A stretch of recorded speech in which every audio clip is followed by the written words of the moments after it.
Hello hello. Lohri की आप लोगों को बहुत सारी बधाई हो। हमारे यहाँ 13 जनवरी और कुछ लोग 14 जनवरी संक्रांति से एक दिन पहले पंजाबी उत्तरी भारत में पंजाब और हरियाणा में लोहड़ी का त्यौहार मनाया जाता है। इसी के बारे में मेरी कुछ जानकारी है।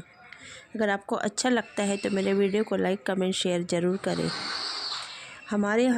हमारे देश में कोई ना कोई त्यौहार बनता ही रहता है जो कुछ कथा और कुछ इतिहास के बारे में और कुछ अच्छाइयों का भी हमें बताता है, सीख देता है।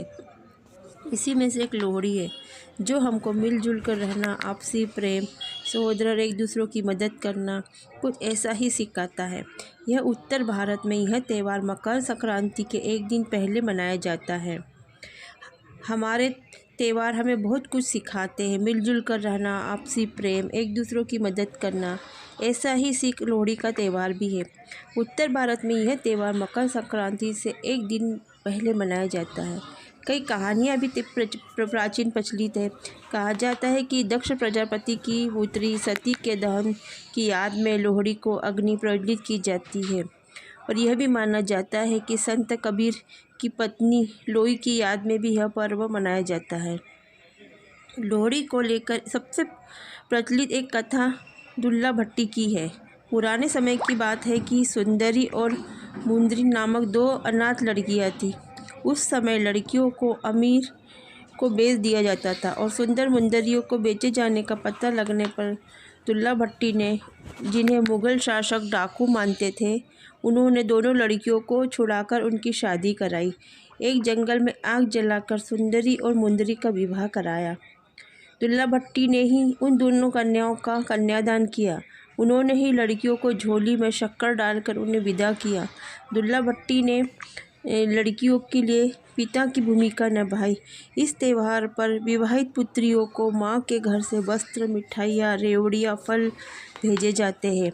लोहड़ी के दिन लकड़ियों और उपलों का जो अलावा जलाया जाता है, उसकी राख अगले दिन मोहल्ले के सभी लोग अपने घर ले जाते हैं और इस राख को ईश्वर का उपहार माना जाता है। इसलिए हमें यह त्यौहार बहुत हर्षोल्लास से मनाना चाहिए, क्योंकि ये भी हमें कुछ सीख देता है और कुछ अच्छाइयाँ और इससे जुड़ी होती है। कहते हैं कि इस आग में थोड़ी ठंडी भी जल जाती, इस दिन से ठंडी भी थोड़ी कम हो जाती है और यह रात बहुत लंबी होती है लोहड़ी की। और इस दिन से दिन बड़े होने लग जाते हैं, सूर्य की रोशनी भी बढ़ जाती है। इसलिए लोग इसमें बहुत हर्षोल्लास से सब लोग रात में इकट्ठा होकर इस त्यौहार को मनाते हैं।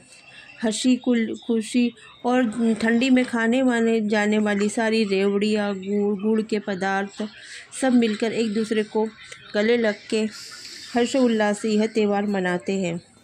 इसलिए हमें यह त्यौहार बहुत हर्षोल्लास से मनाना चाहिए। हमारे देश में हर संप्रदाय के लोग रहते हैं और सभी लोग एक दूसरे के घर जाके मिलजुल कर यह साबित करते हैं कि हमारे यहाँ एकता है और लोग बहुत हर्षोल्लास से एक दूसरे का फेस्टिवल सेलिब्रेट भी करते हैं, खुशी से मनाते हैं। यही पंजाब और हरियाणा में मनाए जाने वाला यह त्यौहार भी बहुत ख़ास होता है और इसका बहुत दिनों से इंतज़ार किया जाता है। इसमें नए नए प्रकार के लेवड़ी, पॉपकॉर्न, मूंगफली, यह सारे आग में डाल के उसमें आजू बाजू डांस गीतों के साथ, पंजाबी गीत, हरियाणा गीत से लोग अपने खुशी का जाहिर करते हैं। और नई फसल के भी आगमन का दिन होता है। इस दिन लोग एक दूसरे के घर जाकर खुशियों का इस पर्व को मनाते हैं। शाम के समय सब खुले मैदान में इकट्ठा होकर लोहड़ी जलाई जाती है। चारों तरफ लोग खुशियों से नाचते हैं, लोकगीत गाते हैं। लोहड़ी के दिन सूर्यदेव और अग्नि देवता की होती है पूजा। फसलों की खुशहाली के लिए लोग करते हैं प्रार्थना। लोहड़ी खुशहाली का पर्व है। यह सिख धर्म का प्रमुख त्यौहार है और इसे पंजाब सहित पूरे उत्तर भारत में बड़े धूमधाम से मनाया जाता है। लोहड़ी इसके मुख्य रूप से नई फसल, इसका मतलब होता है कि फसल आने की खुशी में मनाया जाता है। नए गेहूँ वगैरह को भी अग्नि में पहले अर्पित किया जाता है। माना जाता है कि इस दिन से